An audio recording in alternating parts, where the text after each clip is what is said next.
मैं हूँ इरम अब्बासी और जैसा कि आपको पता है कि अब वोटिंग में सिर्फ 3 दिन रह चुके हैं और मुझे लगता है कि क्योंकि बहुत स्ट्रेसफुल इलेक्शन है इसीलिए ज़ेब बंगिश को उन्होंने अमेरिका बुलाया है ताकि वो इलेक्शन से हट के जो है थोड़ा सा पीसफुल और खूबसूरत म्यूज़िक सुन सके।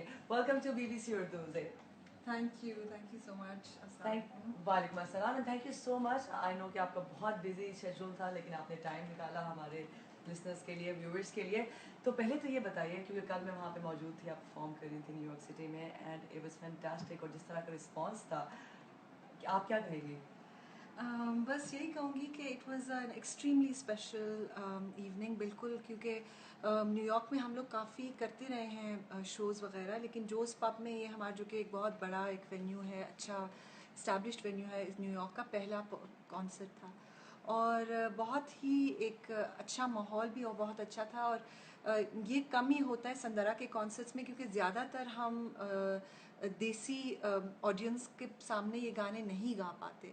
तो मुझे जो बहुत खूबसूरत चीज़ लगी थी कि वहाँ पे एक इक्वल वो था ऑडियंस में, जो कि हाफ बहुत मल्टी कल्चरल था, देसी भी थे, पर्शियन स्पीकर्स भी थे और फिर यहाँ के जो मकामी लोग हैं वो भी थे। तो बहुत ही अच्छा लगा and it was a great experience. So I And am it very was really grateful. nice because thank you I was so much. watching you from the other side and it was fantastic. तो ये बताइए कि आवारा कैसे बना और कैसे वो इतना आवारा हो गया कि आप सब सुन रहे हैं उसको? बस जी, जैसे ज़्यादातर ये चीज़ें होती हैं, आप प्रिडिक्ट नहीं कर सकते, पहले से आप जानते नहीं। बस ये है कि हम लोगों ने ये सारा म्यूज़िक एक अच्छी नीयत से बनाया था, क्योंकि माइकल को एक ग्रांट मिला था चेंबर म्यूज़िक अमेरिका की तरफ से कोई 1-1.5 साल पहले। तो उसने मुझे फ़ोन करके कहा कि मैं चाहता हूँ कि मैं और तुम मिल के इसमें कुछ म्यूज़िक बनाएं। तो हम लोगों ने इसके बारे में फिर सोचा, तो क्योंकि आजकल पाकिस्तान में हम लोग ज़्यादातर पॉप म्यूज़िक में अपने लिरिक्स खुद लिख रहे हैं, जो कि बहुत अच्छी बात है। मैंने भी ये किया, हनिया के साथ हम लोगों ने मिल के अपने लिरिक्स खुद लिखे हैं। लेकिन पिछले कुछ 3-4 सालों से मैं ये सोच रही थी कि जो इतने अच्छे हमारे शायर गुजर चुके हैं और जो हैं भी अभी मौजूद हैं, उर्दू शायरी, उसको हम लोग अपनी पॉप मौसीकी में और आजकल हम लोग यूथ उसको क्यों नहीं फिर से एक्सेस कर रहे, जो कि पूरी दुनिया में इतना मशहूर है। तो उससे फिर ये एक रेpertoire हमने ढूंढा, और आवारा ये ऐसी गज़ल है जो कि हमेशा से मेरी फेवरेट रही है। तो वो बना और हमने इसकी 5 मिनट में लिटरली भागते भागते हम बाहर निकल रहे थे। प्रैट इंस्टीट्यूट में हमारा एक वो था वो, और उसे कट करने से पहले मैं जो जल्दी से एक वीडियो बनाई और फिर लोगों को बहुत पसंद आया। तो प्लीज़ हम रिक्वेस्ट कर सकते हैं कि अगर हमें थोड़ा सा जल्दी से सुना भी दें आप? एक आपको वो अंतरा। हाँ अंतरा मिश्रा। मिस्र। रास्ते में रुक के दम ले लूं, मेरी आदत नहीं, लौट कर वापस चला जाऊं, मेरी फितरत नहीं। और कोई हमनवा मिल जाए, किस्मत नहीं। ए गमे दिल क्या करूं, ए वहशते दिल क्या करूं। वाह, थैंक यू सो मच। आपको नहीं लगता कि एक ये वजह, जैसे कि आपने कहा कि पॉप म्यूज़िक ज़्यादा गाया जाता है, उसकी वजह ये भी है कि ये गाना काफ़ी मुश्किल है जिस तरह से आप गाती हैं? Don't you think so? I suppose, हाँ जी, आई मीन वो तो आपके अपने स्टाइल का है। मतलब मैं क्योंकि हमारी ट्रेडिशनल म्यूज़िक को सीख रही हूँ, तो शायद इसलिए मैं वो चीज़ें अपनी गायकी में ला रही हूँ। लेकिन जिस भी तरीके से आप इसको एक्सप्रेस करना चाहते हैं, जो भी आपका लेवल ऑफ प्रोफिशेंसी है एज अ सिंगर, लेकिन मतलब जो अल्फाज हैं उनके साथ जो इतनी खूबसूरत एक हमारी कौमी ज़बान है और इसका इतना खूबसूरत एक एक्सप्रेशन है, तो वो आई थिंक हमें छोड़ना नहीं चाहिए। मैं खुद, क्योंकि मैं पश्तो भी बोलती हूँ और पंजाब में भी पली बड़ी हूँ, तो पंजाबी से भी मेरा बहुत लगाव। तो मैं मकामी लैंग्वेजेस को बहुत इम्पोर्टेंस बिल्कुल देती हूँ, लेकिन उसके साथ साथ मुझे लगता है कि उर्दू एक ऐसी ज़बान है जो कि हम सब समझ सकते हैं, हम सब को वो एक सिर्फ पाकिस्तान में नहीं, पूरे साउथ एशिया में हमारे लिए एक लिंगुआ फ्रैंका है। तो और एक इतनी खूबसूरत उसकी एक्सप्रेशन है, उसको छोड़ना नहीं चाहिए। और इतना रिच लिटरेचर है जिसको आप बिल्कुल। पढ़ें या सुने तो बहुत अच्छा लगता है। तो मुझे ये बताइए कि कभी किसी ने ये नहीं कहा कि न्यूयॉर्क में गोरों को आप अपनी ज़बान सुनाकर उनको कैसे समझ आएगा? जवाब से पहले मैं आपको ये बताते चलूँ कि अगर आप कोई सवाल ज़ेब से पूछना चाहते हैं तो ये आपके पास मौका है। लाइव फेसबुक पर हम इस वक्त आपके साथ मौजूद हैं, अपने सवाल भेजिए तो वो हम ज़ेब से पूछेंगे। तो गोरों को कैसे समझाती हैं उर्दू? गोरों को मैं नहीं समझाती हूँ उर्दू। और दूसरी बात ये कि क्योंकि मैंने कॉलेज भी यहीं पे किया, अपना ग्रेजुएशन मैंने यहाँ पे वेस्टर्न मैसाचुसेट्स में की, माउंट होलियोक कॉलेज से। तो तभी आके मुझे एक बात समझ में आई कि हम लोग बहुत ज़्यादा पाकिस्तान में और बड़े सगीर में जनरली अगर आजकल आप देखें तो हमारे वक्त में भी ये था, और आजकल भी जो लोग स्टूडेंट्स हैं या जो यूथ है, उनको ऐसे लगता है कि वो सिर्फ दुनिया को तब समझ पाएंगे या तब इंटरेक्ट कर सकेंगे दुनिया से अगर वो दुनिया की ज़बान बोलें और वो सकाफ़त अपनाएं। लेकिन ऐसा नहीं है, क्योंकि सब लोग जिस तरह हम नई चीज़ से और एक अनदेखी चीज़ से, अनसुनी चीज़ को के साथ इंटरेक्ट करके खुश होते हैं, तो ये लोग भी होते हैं। तो ये चीज़ मैंने शुरू से, मतलब जब मैं कॉलेज में आई तो मैंने तभी से मुझे ये एहसास हुआ कि मैं अगर यहाँ पे कभी काम करूँगी तो मैं कोशिश ये करूँगी कि जो हमारी अपनी सकाफ़त है उसकी थोड़ी नुमाइंदगी करूँ, बजाय इसके कि यहाँ पे जो है उसको, क्योंकि उस पर मैं उस तरह से अबूर नहीं हासिल कर सकती जिस तरह से अपनी चीज़ पे हासिल। श्योर और आई थिंक ये सुरों की, वैसे तो अगर आप पढ़ेंगे तो ज़बान होती है, लेकिन वही जैसे कहते हैं ना, उनकी बाउंड्री नहीं होती म्यूज़िक की। तो मेरे ख्याल में कि उसमें जो है आपको आगे गोरा बैठा हो या काला बैठा हो, म्यूज़िक अगर अच्छा है तो वो पसंद आएगा। यूसुफ जमाल पूछते हैं कि गुलकारी किससे सीखी और पहली बार आपने गाना कब गाया? पहली बार तो मुझे याद नहीं है, शायद मैं 2-3 साल की वाह। होंगी। गाने तो मैं हमेशा बहुत ज़्यादा गाती, बल्कि क्यों मुझे खुद एहसास नहीं था, लेकिन मैं हमेशा गाती रहती थी। और तब मेरे अब्बू ने ये नोटिस किया कि ये तो हमेशा गाती रहती है, तो इसके लिए म्यूज़िक टीचर रखते थे। गाना प्रॉपर्ली मैं सीख रही हूँ उस्ताद नसीरुद्दीन सामी साहब से, जिनका ताल्लुक दिल्ली घराने से, कव्वाल बच्चा ख़ानदान से। तो पिछले 3-3.5 साल से मैं उनसे तालीम हासिल कर रही हूँ। वाह। ये बताइए कि शुमाइला साजिद का सवाल है कि एक तो वो कह रही हैं कि आप उनकी पसंदीदा गुलकार हैं, थैंक यू शुमाइला। और वो ये पूछना चाह रही हैं कि वो फ़ारसी के गाने सुनना चाहती हैं, आप फ़ारसी में गाती क्यों नहीं हैं, और दरमियान में गाती हैं और फिर दरमियान में कहाँ गायब हो जाती हैं? जी, बहुत से लोग ये सवाल पूछते हैं। एक्चुअली क्योंकि मैं 3 मुख्तलिफ़ जगहों में काम करती हूँ और मुश्किल सॉरी, ये वो मुझे कह रहे हैं फ़ारसी में वो गाएं। कह रही है प्लीज़ सुन लें। हाँ ठीक है, सुन लेते ये हैं। नौमान है जी हमारे साथ जो कैमरा पकड़े हुए हैं, तो वो फ़ारसी में हमारे गाना सुन प्रोड्यूसर रहे भी हैं, हैं मेरे वो। प्रोड्यूसर है, वो गाना सुनना चाहते हैं फ़ारसी में। ग्रेट, अभी हाँ, सुनाते हैं। अभी सुनाते हैं। तो बेसिकली हाँ, मतलब क्योंकि काम मैं हर लैंग्वेज में कर रही हूँ, जो मतलब हर लैंग्वेज में नहीं, लेकिन फ़ारसी में भी काम हो रहा है, पश्तो में भी काम हो रहा है, उर्दू का काफ़ी रेpertoire मैं डेवलप कर रही हूँ। लेकिन ये है कि हाँ, मैं क्योंकि काफ़ी ट्रैवलिंग रहती है बहुत, एक शहर से दूसरे शहर, तो मुझे ये मौका नहीं मिला कि वो सारी चीज़ें जो मैंने अभी तक इकट्ठी की हैं उनको एक एक लोगों के सामने सही तरीके से पेश करूं। इंशाल्लाह अब मेरा यही प्लान है कि अगले 2-3 माह में मैं ऐसा कुछ करूं।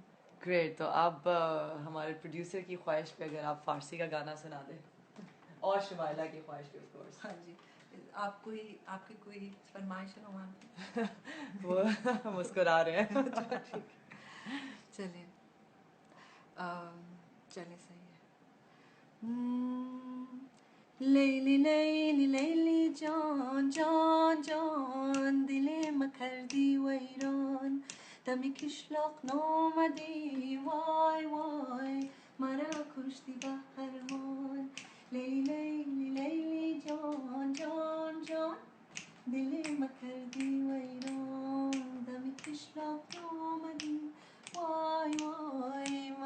खुश थी हर मोड़। Thank you so much. और धड़ाधड़ सवाल आए जा रहे हैं। सुल्तान अकबर का सवाल है कि आपका अपना पसंदीदा गाना कौन सा है जो खुद ही गाया हो और बेहद पसंद हो? ये एक बहुत मुश्किल सवाल है, क्योंकि ऐसा सवाल है जैसे आप किसी आपको अपने बच्चों में से बच्चों कौन सा में से बच्चा कौन- सबसे ज्यादा पसंद है? कौन कौन आपका सबसे अच्छा बच्चा? मुझे तो सब हर एक गाना बहुत ही मेरे लिए स्पेशल है। कभी कभी बल्कि ऐसे होता है कि जो गाने लोगों को इतने पसंद नहीं आते वो आपके लिए कुछ ज़्यादा ही मानी रखना शुरू कर देते हैं, क्योंकि वो और किसी को नहीं पसंद आते। ऐसे बीमार बच्चा तो मुझे तो गाने सारे पसंद हैं, लेकिन हाँ, जो गाने शायद लोगों को इतने नहीं पसंद आते उनको फिर मैं बार बार सुनती रहती हूँ। ये बताइए ज़ेब कि एक खातून होना, पाकिस्तान जैसे मुल्क में होना, डेफिनेटली चीज़ें बहुत बेहतर हो रही हैं, लेकिन आपको पर्सनल अपनी स्ट्रगल में कोई चैलेंजेस फेस करने पड़े अपने जेंडर की वजह से? ये एक बहुत इंटरेस्टिंग सवाल है। आई थिंक कि मैंने ऐसे कभी सोचा नहीं, टू बी ऑनेस्ट। मतलब होते होंगे और होते हैं बिल्कुल, लेकिन उस तरीके से नहीं जिस तरह हम सोचते हैं। ऐसे होते हैं कि जितना आप अपने आप को जितना आप इसको एक हैंडीकैप लेके जाते हैं तो इतना मुश्किल पड़ता है। मेरे लिए ये है कि कभी कभार औरतें भी आपका उतना ही उतने ही मुखालिफ हो जाती हैं जितने जितने मर्द, और कभी कभी मर्द भी आपकी उतनी हेल्प करते हैं जितने औरतें। और मेरे लिए तो क्योंकि ये हमारे लिए म्यूज़िक में आना ही नामुमकिन होता अगर निकाल हसन, गम्बी, शालिम, उमरान, इस टाइप के अमेजिंग लोग हमें एक्चुअली हेल्प ना करते, क्योंकि उन्होंने एक्चुअली अपना टाइम, अपना एफर्ट हमारे ऊपर ख़र्च किया जब हमें कुछ पता भी नहीं था। फिर उसके बाद रुहेल हयात ने बड़ा हमें हेल्प किया। तो ये ज़्यादातर ये मर्द ही हैं जिन्होंने हमें हेल्प किया। हाँ, लेकिन सिस्टम में कुछ चीज़ें ऐसी हैं जो कि औरतों को आगे नहीं आने देती, क्योंकि हम औरतों को जनरली सिस्टम में ऐसे नहीं देखते हैं, लीडरशिप के उस पर नहीं देखते हैं। जैसे मैं और हनिया हमेशा से सिंगर सॉन्ग राइटर्स थे, लेकिन हम जब कभी किसी भी टीवी प्रोग्राम पे भी जाते थे तो वो हमसे कहते थे, अच्छा आप भी सिंगर हैं, आप सिंगर। मतलब वो लोग अपना होमवर्क तक नहीं करते थे कि उन्हें ये पता हो कि इन दो लड़कियों में क्या ख़ास बात है, या ये क्या करती हैं, या ये किस तरह मुख्तलिफ है बाकी लड़कियों। उनके लिए हर लड़की जो गाती है वो एक सिंगर है। हालांकि हम लोगों ने अपने एल्बम के सारे गाने खुद लिखे थे, खुद कंपोज किए थे।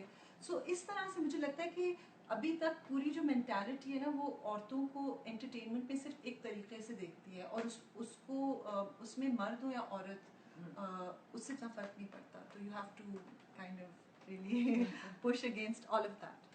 राइट मुझे रूमी जमाल आपसे पूछना चाह रहे हैं कि आप ज़्यादा दरी में गाने क्यों गाती हैं, पश्तो में क्यों नहीं? हाँ, ये बहुत से लोग मेरे से सवाल, और मेरे ख्याल में काफ़ी नाराज़ हैं। दरी में गा रही हैं, पश्तो में पश्तो में क्यों नहीं गा रही है?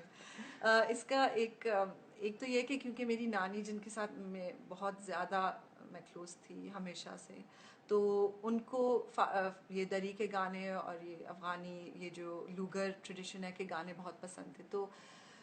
तो शायद उनके साथ साथ एक नॉस्टैल्जिया भी था उन गानों के साथ और उस एक्सप्रेशन के साथ। लेकिन इसी साल में मैंने बहुत पश्तो गानों पे भी काम किया है, बल्कि एक पश्तो एल्बम आने वाला है, और दिलरुबा नाराज़ी जो कि एक पश्तो गाना था मेरा भी आया कोक स्टूडियो में। उसकी अमेजिंग रिस्पॉन्स के बाद तो I am definitely doing this. और बहुत से लोग नाराज़ हैं, लेकिन प्लीज़ आप नाराज़ ना हो, इंशाल्लाह।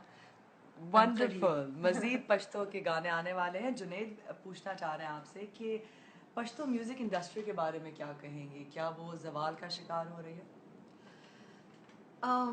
टू बी ऑनेस्ट, मैं ज़्यादा जानती नहीं हूँ पश्तो म्यूज़िक इंडस्ट्री के बारे में।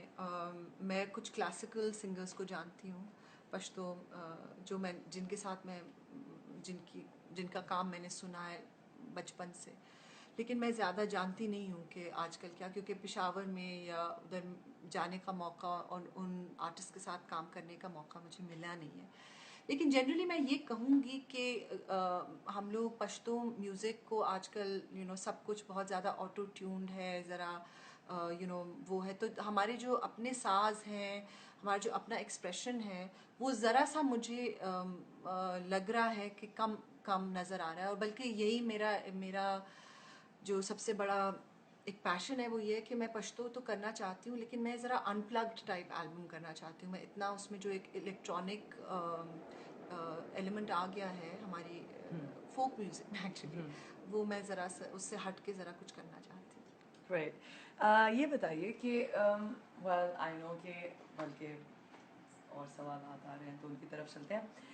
काफ़ी ख़वातीन सिंगर्स को मारा गया, तो उसकी वजह से आपको लगता है कि सूरत हाल, क्योंकि आपने देखा होगा कि KPK में काफ़ी जो पश्तून सिंगर्स हैं उन पे हमले हुए, कुछ जो है उनमें हलाक भी हो गई, तो डू यू थिंक कि इसकी इंडस्ट्री में इसका कोई असर पड़ेगा, ये एटलीस्ट जो वो सिंगर्स पश्तो की सिंगर्स जो पश्तो गाना चाहती हैं उनको आगे आने में दिक्कत हो सकती है? आई थिंक कि अगेन मैं इस पे कोई एक्सपर्ट नहीं हूँ, क्योंकि उस इंडस्ट्री का हिस्सा नहीं हूँ, तो मैं कुछ कह नहीं सकती हूँ इसके बारे में कि उनके ऊपर क्या गुजरी, क्या बीती। और यही बात है कि बहुत से लोग हमें हमेशा कहते थे कि आप तो बहुत बड़ा काम कर रही हैं, कि आप पश्तून वुमेन हो के, लेकिन एक्चुअली वो लोग ज़्यादा बड़ा काम कर रहे हैं। हम लोग क्योंकि पेशावर में रहते नहीं हैं, तो मुझे नहीं पता कि वहाँ पे क्या हो रहा है। लेकिन एक और बात मैं कहना चाहूँगी कि हर चीज़ को इस तरह से फ्रेम करना भी गलत है, क्योंकि एक इनमें से हर एक death was not linked to what we like to say that it was linked to. तो ये चीज़ें होती रहती हैं, अमेरिका में भी होती हैं, लॉट्स ऑफ कभी कोई फ़ैन आपको वो करता है, ये तो किस्मत की भी बात होती है, ये मेरा ईमान है। तो मैं बेसिकली इन चीज़ों के बारे में इतना सोचती नहीं हूँ। मैं ज़्यादा, आप बेवकूफ़ी कहते हैं या जो भी कहते हैं, लेकिन मैं मनफी सोचना पसंद नहीं करती। ग्रेट। ये बताइए कि वैसे तो ज़ाहिर बात है आप बिज़ी होती हैं और आपको टाइम बिल्कुल नहीं मिला होगा कि डोनाल्ड ट्रंप और हिलरी क्लिंटन के दरमियान क्या हो रहा है, आई कैन इमेजिन दैट। लेकिन अगर आप वोट कर रही होती तो दोनों में से किसको वोट करती? मैं तो कभी भी वोट नहीं करती। Actually, I don't know anything about politics. Okay. And unfortunately, ना सिर्फ and this is a thing, मैंने ये बहुत consciously ये डिसीजन लिया एज अ क्रिएटिव आर्टिस्ट, क्योंकि हमारा जो काम है वो है एक कनेक्शन ढूंढना। और जितना आप सियासत में पढ़ते हैं और जितना आप इस किस्म की चीज़ों के बारे में सोचते हैं, तो उतना आप दुनिया से और लोगों से हट जाते हैं। आप एक फासला पैदा होता है, तो उससे आपके काम में बहुत कमी आती है। मतलब मैं मौसीकी के बारे में बात कर सकती हूँ और कल्चर के बारे में बात कर सकती हूँ, लेकिन न्यूज़पेपर तो मैं पाकिस्तान में भी नहीं पढ़ती। ये बताइए, फिर मौसीकी की बात करते हैं कि क्या फिल्मों की मौसीकी देने की जानिब अब ज़्यादा तवज्जो देंगी गुलकारी के अलावा, किस तरह से यह बैलेंस रखेंगी? मैं गुलकारी तो मेरा सबसे पहला और अहम वो है, किरदार है, मुझे लगता है एज अ क्रिएटिव आर्टिस्ट। लेकिन हाँ, मुझे काफ़ी ज़्यादा अपॉर्चुनिटीज़ मिल रही हैं ये काम करने के लिए। तो ये है कि इससे इंसान बहुत कुछ सीखता है, आपके कान बहुत बढ़ते हैं, आपका ओवरऑल म्यूज़िकल अंडरस्टैंडिंग बहुत बढ़ती है। और सबसे बड़ी बात यह कि जो कम्युनिटी है म्यूजिशियंस की, उनके साथ एक बहुत अच्छा रब्त बन जाता है। तो इस वजह से मुझे इस काम में भी बहुत मज़ा आता है। तो दोनों करूँगी। ग्रेट। और इमाद पूछना चाह रहे हैं कि आप ओरिजिनली कहाँ से हैं? ओरिजिनली मेरी जो फैमिली है, हम कोहाट से, कोहाट ख़ास से। और मेरे वालिद साहब क्योंकि फ़ौज में थे, तो हम लोग पूरे पाकिस्तान में रह चुके हैं। तो क्वेटा में, एबटाबाद में, गिलगित में, लाहौर में, पिंडी में, तो सारा पाकिस्तान में घूम चुकी हूँ। And I have memories in all these wonderful cities. यानी अफ़गानिस्तान से, क्योंकि बहुत सारे लोग पूछ रहे हैं, अफ़गानिस्तान से आपका कोई ताल्लुक है? शायद 500 साल पहले था जी। ग्रेट। तो कितनी ज़बानों में आप गा चुकी हैं अब तक? दरी में, बलूची में, सराइकी में, उर्दू, टर्किश, हिंदी, हरियाणवी, कुछ 6-7 ज़बानें। लवली। तो ये आप सब बोलती भी हैं? नहीं, बिल्कुल भी नहीं बोलती। ग्रेट। लेकिन गाती तो ऐसे जैसे घर में यही ज़बानें बोलती हैं। जी बिल्कुल, काफ़ी बड़ा झूठ है जो दुनिया से बोलती। मुझे ये बताइए, बल्कि जाने से पहले प्लीज़ हमारे जो सोशल मीडिया एडिटर है ताहिर इमरान, कराची में उनसे आपकी मुलाकात हुई थी, और जी। वो जो है इस फेसबुक लाइव को ख़त्म नहीं हो सकता जब तक आप प्लीज़ अगर हमें जो है सनम बीबी बीवी सनम। सनम जाना सुना दें प्लीज़। अच्छा ठीक है।